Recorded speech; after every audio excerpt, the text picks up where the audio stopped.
In the final minute, Bennett for the pocket, launches to the end zone, touchdown, A.D. Mitchell.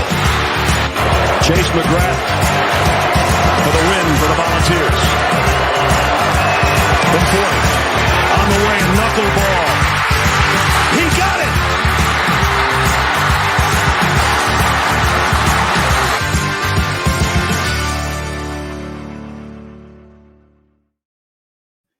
Happy Monday night as I am recording this video. My name is Colin Bashnigal. You can find me on TikTok at Bash's CFB Show. Now, again, the motto around here is opinion plus discussion equals community. That really applies for two things. Number one, the predictions, but also anytime I give you a ranking, whether it's a Heisman list, which my inaugural one is going to come after week 5. That is what I was thinking about and planning on. I wanted to see enough data and enough big time moments. Now, I will be basically structuring it like this. Reset. So what happened in previous years do not matter.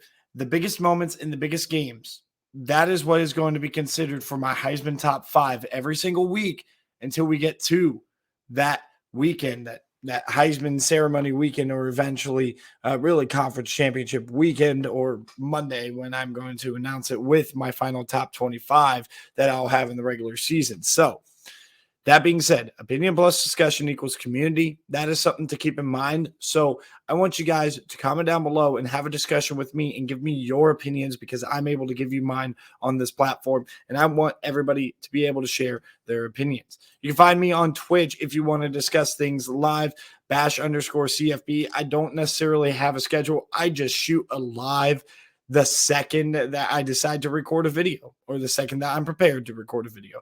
I got a lot of research still to do on the games. Hopefully I'll have that done by Wednesday night, and everything will be posted on Wednesday night, because I think I have a lock for one of the weekday games, potentially. You can also find me on Twitter at Bash_CFB and then Bash's CFB Show on TikTok, like I previously mentioned. All right, without further ado, let's get into why you are here. The top 25. Considered. Now, this is in no specific order, but I have 2 teams from the SEC, 2 teams from the Big Ten, an ACC school, and a Mountain West school. How about Air Force? How they have looked early on the season. I mean, they're really dominant. You can make maybe an argument for them to be in over Fresno State, but nobody's really talking about them. Air Force has been really good in the ability to replace what they lost in Hazik Daniels at quarterback. Is really fantastic to see that program is super healthy and probably the best armed forces program by far, and it's not really all that close. All respect to them. Maryland, they've looked good, but Louisville and Maryland, to me, in the same category. How about Tennessee and Wisconsin? Same category. Disappointing, but definitely has the potential to really turn things around. And the Kentucky is the one wild card to me here, where they've looked good, and they haven't shown you any reason for concern, but you kind of also want to just say, and they've done it before, unlike Louisville and Maryland, where they've had successful seasons that they were a top 25 team, but you kind of want to just back off and be like, all right, how good is this Kentucky team? But guess what? They have a chance to prove it this week. They play at home against Florida. That is a team that a lot of people think should be considered at the very least in my top 25. It'll sort itself out. And that's how I treat it sometimes with these situations. Kentucky, to me, is a better team. I want them to prove it on the field, though, before I vault them into the top 25 in a similar way that I'm not even considering Florida until they can really prove that result against Tennessee is replicable, because I don't want to fall into that trap that we had with Utah last year. But as we get into the top 25, number 25 has been a really good offense. Defense has been questionable at times. Like I said, you could definitely argue that Air Force should be in over them as that Mountain West school considered. But I think the public universally respects what Jeff Tedford is doing over there at Fresno State, carrying on what Kalen DeBoer continued to carry on from when Jeff Tedford was there the first time. So this Fresno State team is really solid, one to keep an eye on, probably the favorite in the Mountain West, but the emergence of Wyoming and Air Force make it a little bit murky and tougher to see who's going to emerge out of that Mountain West Conference. And there's plenty of good enough teams to possibly pull off an upset, like a San Jose State, for example, or a Boise State. So that race is far from over, but Fresno State probably the favorite to repeat. Number 24, Kansas. Their offense looks really good. They got a big-time matchup this upcoming week, and I'm going to be very curious to see how they fare on the road in Austin against Texas. Number 23, Ole Miss. I dropped them down a little bit. I felt like they were pretty competitive. They ran into a buzzsaw type of defense, but their offense has to play better. And I am, again, cautiously optimistic about Ole Miss. I do believe that they are not technically, but basically are eliminated from the SEC West picture. Number 22, Kansas State. A lot of people slept on them, and they end up showing up. They kind of, they went down in the second half against UCF, but they went down once, and then they responded, and they clicked on all cylinders, and they took control of that game, pretty much dominated the fourth quarter, and ran away with it. Number 21, Syracuse. Really good team to watch here. Balanced offense, can throw the ball, can run the ball. They have a pretty solid defense that was able to adjust to the Army attack that really nobody has a lot of film on. And the reason why is because they're running the triple option just in the spread format in a different way than what Willie Fritz was doing at Tulane early in his tenure, or earlier, I guess, in his tenure there, circa like 2018, 2019, when they first started having success there. Number 20, Missouri. They're a really good team, really talented. One that I think you guys shouldn't sleep on. Number 19, Oregon State. Just because they lost on the road to Washington State doesn't mean they're a bad team, but there's a massive jumble between the teams that are ahead of them. I would say probably 14 to 19 is a real jumble right here. So number 18, Oklahoma, just against SMU and Cincinnati, the two toughest teams they've played, they haven't been all that impressive. So I want to be optimistic about Oklahoma until they play somebody and look impressive. And unfortunately, Oklahoma's schedule is pretty weak, and we're not going to see that opportunity for another week or two. I think maybe the next time we will see it is Red River. That's just the truth. Number 17, Miami. I think they look really good. But again, just like Oklahoma, want to be cautious. But the difference is between Miami and Oklahoma is Miami has more proof on the table than Oklahoma. Number 16, the tiebreaker with North Carolina. Again, I kind of want to see more, but A, like Miami, they've had some pretty big moments, and B, quarterback. Like, that's the difference right now for me between those three schools. And Oregon State is down there below those three, and now 15, Utah, solely because of the one loss, but not all schedules are equal. These teams didn't have to go to Pullman, Washington, and play a team like Washington State. So number 15, I got Utah. I think they're a solid team. I think they've kind of proven me wrong a little bit. But again, their offense looked very poor against UCLA. That game was a game at the end of the game because of the fact that their offense could not pull away. And that game should not have been. That game should have been a blowout. That's how dominant Utah's defense was. So Utah, number 15, number 14, Notre Dame. I honestly dropped them a little bit lower than a lot of people did. And the biggest reason why I did that, and you can look for yourself to see where Ohio State is, I'm not sure what to make of that game yet. Like, I really am not. I'm pretty sure we saw a classic matchup between two really good teams. But I want to see the season play out. And the biggest thing is I got Duke at number 13. Duke's defense is really experienced, really good, and it's underappreciated because of the fact that Riley Leonard is so good as an experienced quarterback. We're going to have to see how Notre Dame fares on the road at Duke. And if they're able to win this game, that's going to vault them back up there for me, because it really proves that, number one, they have the right culture to be able to be a contender in the national spotlight. And they just lost a close game that literally went down to the last play against Ohio State. Or it'll just show that, well, that game was maybe a little bit of misdirection for either both teams or Notre Dame just taking advantage of Ohio State having some weak moments. We're just going to have to see what ends up happening to Notre Dame going forward. And it starts with number 13, Duke. Number 12, LSU. They're an interesting case study to me. Arkansas, that struggle win. But their offense looks great. And their offense looked great last week against Mississippi State. And that offense looks like it can go up against anybody. But at the same time, like Arkansas and Mississippi State, they don't necessarily have the greatest defenses. Now, Mississippi State has an experienced defense, but the talent's not there. And Arkansas has been struggling with pass defense for now a third straight year. So I'm going to be curious to see if LSU can continue to improve, but they look like Malik Neighbors specifically looks like a stud, and their wide receiver core looks fantastic. Number 11, Washington State. And if you see me peel off to the side, it's because the NFL games are back on, or the NFL game Bengals Rams are back on. But number 11, Washington State. I mean, what do you not like about them? I have Oregon State number 19. I have Wisconsin considered. I think they're both good teams, and Washington State pretty much handled both of them. Like both cases, you had a final score that wasn't indicative of how much better Washington State was. Like Washington State, and maybe this had to do with the home field advantage a little bit more specifically with this most recent game against Oregon State. But Washington State showed that on that day, they were the better team, that neither of those games were a fluke.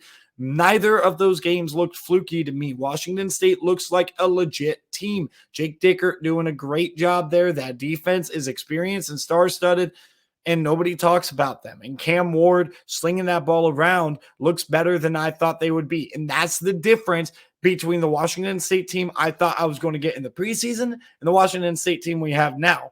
Is the Washington State team I thought we would have is one that has an experienced defense, going to lock things down, going to be dangerous in the Pac-12. I had told you guys that in the preseason. But what I said was they're going to throw the ball around the yard, but it's going to be a little dink and dunk. Like, no, they're getting plays, and they're getting great drives and getting chunk plays out of these pass plays. And this is a very efficient offense, and a far more efficient offense than I expected. I'd always liked Cam Ward. I was worried about his weapons, and the Williams, the Fresno State transfer, has looked really good, as well as many other guys. They have a lot of dudes stepping up. Wazoo looks like a great team right now, and this looks like a great conference. Number 10, Alabama. Alabama, their defense dominant. Their offense seemed to click a little bit more in the second half. I am not high on Ole Miss's defense, so we're going to have to see what Alabama is able to do going forward. But I think it's fair for me to say that I believe that Alabama is the favorite to win the SEC West. Number 9, USC. This is a little bit low to a lot of people. I think right now there's a case that they are the 4th best team in the Pac-12. I'm going to give them 3rd. There's honestly a case that they're the 5th best team in the Pac-12. I'm going to give them 3rd. But they are just not as impressive to me as number 8, Oregon, and number 2, Washington. Number 9, USC here. Their defense struggled yet again. They struggled, and they went up in my poll. I had them, I believe, at 11 last week. Get a lot of flack for what I say about USC. They go up by default here. And at the end of the day, I'm not wrong about the USC Trojans when I criticize their defense. What they did against Arizona State was anything but impressive. It was lackluster. It was effortless, and not in the good way as, oh, it looks like it's effortless for them. It's that easy. No, as in they did not apply effort, and that's the reason why they're – I don't know. This problem is just not fixable for USC, and they have a gauntlet down the stretch. I would be shocked if they didn't lose 2 games down the stretch. Might be one conference game, and one of those other losses is that road trip to South Bend. But, yeah, I mean, they're going to go up against a legit defense and a legit quarterback with Sam Hartman. Like, watch out. I think Notre Dame absolutely embarrasses USC at this point. Now, we're going to have to see what Notre Dame is, though. Number 8, Oregon, though. Their defense looked really good, but their offense, super explosive. Troy Franklin, one of the best receivers in the country. He might be better than Marvin Harrison Jr., and I'm going to get to Ohio State in a second. And they have that 1-2 punch at running back that's really good with Noah Whittington and Bucky Irving. And you like the fact that you have a good offensive line that nobody's talking about. Johnny Cornelius, a big transfer pickup. And you also have Bo Nix, who is playing really well yet again. And we shouldn't be surprised, an experienced quarterback who did this last year. Number 7, Penn State.